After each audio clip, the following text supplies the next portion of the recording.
নমস্কার দর্শক বন্ধুরা, মোটিভেশনাল শ্রীমন্ত চ্যানেলে আপনাদের জানাই সুস্বাগতম। আজকে আপনাদের সামনে যে বিষয়বস্তু নিয়ে আলোচনা করব তা হল নতুন বছরে অর্থভাগ্যে মা লক্ষ্মীর কৃপা পেতে সন্ধেবেলা এই কাজ ভুলেও করবেন না।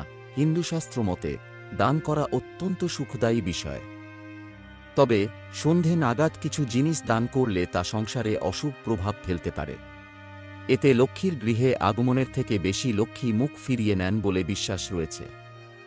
দেখে নেওয়া যাক সন্ধেবেলা কি কি দান করা ঠিক নয়। নতুন বছর মানেই সুখ, শান্তি, আর্থিক লাভের কামনা থাকে মানুষের মনে, আর সেই লক্ষ্যে দেবী লক্ষ্মীর কৃপা পাওয়া জরুরি। বৈদিক জ্যোতিষশাস্ত্র বলছে নতুন বছরের শুরুতে কয়েকটি বাস্তু উপায় পালন করলে তা সংসারে সুখ শান্তি দিতে পারে। দেখে নেওয়া যাক কোন কোন উপায় পালন করলে সংসারে মা লক্ষ্মীর কৃপায় অর্থবর্ষণ হয়। বাস্তুশাস্ত্র মতে, হিন্দু শাস্ত্র মতে দান করা অত্যন্ত সুখদায়ী বিষয়। তবে সন্ধে নাগাদ কিছু জিনিস দান করলে তা সংসারে অশুভ প্রভাব ফেলতে পারে। এতে লক্ষ্মীর গৃহে আগমনের থেকে বেশি লক্ষ্মী মুখ ফিরিয়ে নেন বলে বিশ্বাস রয়েছে। দেখে নেওয়া যাক সন্ধেবেলা কি কি দান করা ঠিক নয়। দুধ। সন্ধে নাগাদ কাউকে দুধ দান করা সঠিক কাজ নয়। মনে করা হয় সন্ধে নাগাদ দুধ দান করলে তাতে মা লক্ষ্মী ক্ষুব্ধ হয়ে যান।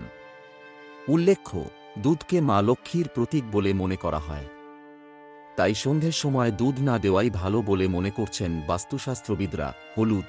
বাড়িতে হলুদ থাকাকে শুভ বলে মনে করা হয়। হলুদ রঙে প্রভাব প্রতিপত্তি বাড়ে। এটি বৃহস্পতির যেমন প্রতীক তেমনই মা লক্ষ্মীর চিহ্ন। ফলে সন্ধে নাগাদ বা সূর্যাস্তের পর কাউকে হলুদ দান করা সঠিক কাজ নয়। ঝাড়ু। সন্ধ্যের সময় বাড়িতে ঝাড়ু দেওয়া বা ঘর ঝাড়পোছ করা সঠিক নয় বলে মনে করা হয়। সেই সময় কেউ এসে বাড়ির ঝাড়ু চাইলেও তাকে তা দেওয়া সঠিক নয় বলেও মত অনেকের। টাকা, অর্থ সম্পত্তি ও টাকাকে অবশ্যই মা লক্ষ্মীর প্রতীক বলে মনে করা হয়, আর সন্ধে নাগাদ কাউকে অর্থ ঋণে দান করা সঠিক পদক্ষেপ নয় বলে মনে করা হয়।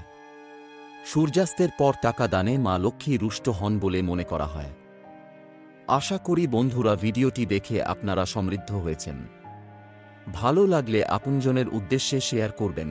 ভালো থাকুন, সুস্থ থাকুন, ঈশ্বর আপনার মঙ্গল করুক। নমস্কার, ধন্যবাদ।